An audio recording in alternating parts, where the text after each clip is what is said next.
ಒಂದಷ್ಟು ಮಾತುಕತೆ ನಡೀತಿದೆ, ಪಾಸಿಟಿವ್ ಆಗಿ ಮಾತುಕತೆ ನಡೀತಿದೆ. ಅಂದ್ರೆ ಹೊಸಬರು ಅಂತ ಬಂದಾಗ ಒಂದು ಸ್ವಲ್ಪ ಥಿಯೇಟ್ರಲ್ಲಿ ರಿಲೀಸ್ ಮಾಡಿ ನಾನು ಓಪನ್ ಆಗಿ ಮಾತಾಡ್ತಾ ಇದ್ದೀನಿ ಸರ್. ನನಗೆ ಫಿಲ್ಟರ್ ಇಟ್ಕೊಂಡು ಮಾತಾಡೋದು ಬರಲ್ಲ, ಅದೇ ಪ್ರಾಬ್ಲಮ್ ಆಗೋದು ನಂದು. ಕೇಳಿದ ಪ್ರಶ್ನೆಗಳು ಡೈರೆಕ್ಟ್ ಆಗಿ ಉತ್ತರ ಕೊಟ್ಟಿರ್ತೀನಿ. ಒಂದಷ್ಟು ಚಾನಲ್ಗಳಿಗೆ ಅಪ್ರೋಚ್ ಮಾಡಿ, ಎಲ್ಲ ಚಾನಲ್ಗಳಿಗೆ ಅಪ್ರೋಚ್ ಮಾಡಿದ್ವಿ. ಒಂದು 2-3 ಚಾನಲ್ ಪಾಸಿಟಿವ್ ಆಗಿದ್ದಾರೆ.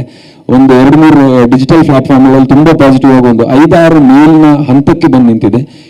ಜಸ್ಟ್ ಒಂದು ಮೇಲ್ ದೂರದಲ್ಲಿದ್ದೀವಿ ಕನ್ಫರ್ಮೇಷನ್ಗೆ.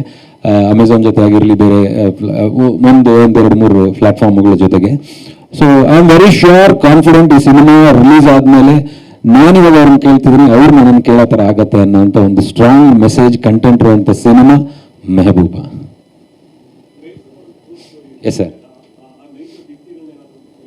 ಎಸ್ ಸರ್, ನಾನು ಭೇಟಿ ಮಾಡಿದ್ದೀನಿ ಸರ್. ಅವರ ಹೀರೋಯಿನ್ ಭೇಟಿ ಮಾಡಿದ್ದೀನಿ. ಅವರು ಪೊನ್ನಾಣಿಯಲ್ಲಿ ಈಗ ಒಂದು ಟೀಚರ್ ಆಗಿ ಕೆಲಸ ಮಾಡ್ತಿದ್ದಾರೆ, ಪೊನ್ನಾಣಿ ಅನ್ನೋ ಒಂದು ಊರಲ್ಲಿ, ಕೇರಳದಲ್ಲಿ.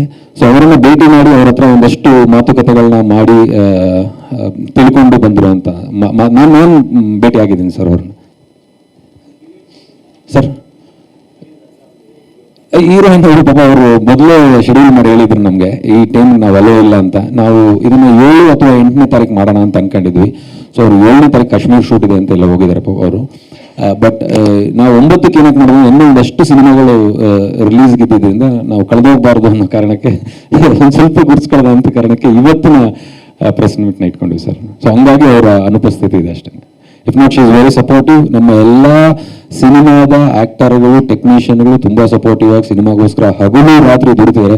ಪಾಪ ನಮ್ಮ ಡೈರೆಕ್ಷನ್ ಟೀಮ್, ಕ್ಯಾಮ್ರಾಮನ್ ಅವರಾಗಿರಲಿ, ರಾತ್ರಿ ಎಲ್ಲ DIL ಕೂತ್ಕೊಂಡಿದ್ರು, ರಾತ್ರಿ ಎಲ್ಲ ಮೀಡಿಯಾ ಇದರಲ್ಲಿ ಕೂತ್ಕೊಂಡು ರೆಂಡರಿಂಗ್ ಮಾಡಿ ಎಲ್ಲ ಮಾಡಿಸ್ಬಿಟ್ಟು ಬೆಳಗ್ಗೆ 6:30ಗೆ ಹಾರ್ಡ್ ಡಿಸ್ಕ್ ಫಸ್ಟ್ ಕಾಪಿಲಿ ಎತ್ಕೊಂಡ್ಬಂದು ಅಲ್ಲಿಂದ ಇಲ್ಲಿ ಕಂಟಿನ್ಯೂ ಮಾಡಿದ್ದಾರೆ. ಸೊ ಎಸ್ ಸರ್, ಕಂಟಿನ್ಯೂ ಮಾಡಿದ್ದಾರೆ. ಸೊ ನಾನು ರಾತ್ರಿ ಒಂದಷ್ಟು ಬೆಂಗಳೂರಲ್ಲಿ ನಡೆದ್ರೆ ಎಲ್ಲ ಶಿವರಾತ್ರಿ ಹಬ್ಬಗಳಿಗೂ ಹೋಗಿ 1-2 ಕಡೆ ಡೊಳ್ಳು ಕುಣಿತಾಂಡ ಮಾಡಿದ್ವಿ. ಅದು ಇನ್ಸ್ಟಾಗ್ರಾಮಲ್ಲಿ ಹಾಕಿದ್ರು, ಚೆನ್ನಾಗಿ ವೈರಲ್ ಆಗ್ತಾ ಇದ್ದದ್ದು. ಸೊ ಈ ಥರ ಎಲ್ಲ ಥರದ ರಾಕ್ಷಸ ಪ್ರಯತ್ನ ಮಾಡ್ತಾ ಇದ್ವಿ ಪ್ರಮೋಟ್ ಮಾಡೋದಕ್ಕೆ ಸರ್. ಸರಿ ಸರ್.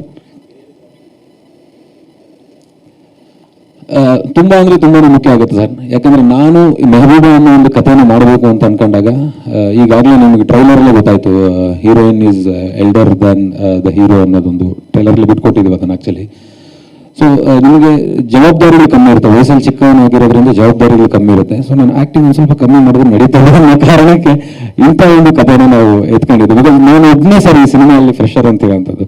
ಉಳಿದ ಎಲ್ಲ ಘಟಾನುಘಟಿಗಳಿದ್ದಾರೆ. ಸುಮಾರು 100-150 ಸಿನಿಮಾಗಳು ಮಾಡಿರೋರು, 15-20 ಸಿನಿಮಾಗಳು ಮಾಡಿರೋರು ಇರೋದ್ರಿಂದ ನನಗಿದು ತುಂಬಾ ಚಾಲೆಂಜಿಂಗ್ ಆಗಿತ್ತು. ಅಂಡ್ ಇನ್ನು ನಾನೇ ಬಂಡವಾಳ ಆಗ್ತಾ ಇರೋದ್ರಿಂದ ಒಂದು 2 ಫೈಟು ಎಂಟ್ರಿ ಫುಲ್. ನನ್ನ ಫ್ರೆಂಡ್ ಯಾರೋ ನನ್ನ ಸಿನಿಮಾ ತೋರಿಸಿದ್ರು, ಅವ್ರು ಅದನ್ನೇ ಕೇಳಿದ್ರು, ಯಾಕೋ ಎಂಟ್ರಿ ಹೆಂಗಿರ್ಬೇಕು, ಹಂಗೆ ಬಂದ್ರೆ ಗಾಳಿಯಲ್ಲಿ ಕೋಟ ಆಡ್ತಿರ್ಬೇಕು, ಧೂಳು ತರಬೇಕು, ಹಂಗಿರ್ಬೇಕು, ನೀನು ಹಿಂಗೆ ಬಂದೆ ಅಂದ್ರೆ.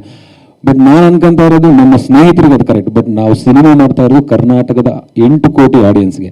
ಸೊ ಇವ್ರುಗಳಿಗೆ ಒಬ್ಬ ಹೊಸಬ ಕನೆಕ್ಟ್ ಆಗಬೇಕಂದ್ರೆ ಕಂಟೆಂಟ್ ಮುಖಾಂತರನೇ ಕನೆಕ್ಟ್ ಆಗಬೇಕು. ಈ ಸಿನಿಮಾಗೆ ನಾನು ಹೀರೋ ಅಲ್ಲ ಸರ್, ಈ ಸಿನಿಮಾಗೆ ಹೀರೋನೇ ಕಂಟೆಂಟ್.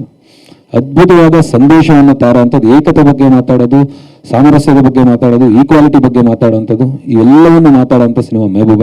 ಆ್ಯಂಡ್ ರೈತರಿಗೂ ಇದ್ರಲ್ಲಿ ಕನೆಕ್ಷನ್ ಇದೆ. ಯಾಕಂದರೆ ನಮ್ಮ ಈ ಹೀರೋಯಿನ್ ಪಾತ್ರ ಮಾಡ್ತಿರೋವಂಥವ್ರು ನಮ್ಮ ಸಿನಿಮಾದಲ್ಲಿ PhD ಇನ್ ಅಗ್ರಿಕಲ್ಚರ್ ಮಾಡ್ತಿರ್ತಾರೆ, PhD ಸ್ಟೂಡೆಂಟ್ ಆಗಿರ್ತಾರೆ. ಸೊ ಆ ಒಂದು ನಮ್ಮ ಅಗ್ರಿಕಲ್ಚರ್ ಫ್ಲೇವರ್ನ ಅಗ್ರಿಕಲ್ಚರ್ ಕಾಲೇಜಿಗೆ ಸ್ಟೂಡೆಂಟ್ಸ್ ತುಂಬ ಇಷ್ಟಪಡೋವಂಥ ಒಂದು ಕಥೆನೂ ಇದಾಗಿರುತ್ತೆ.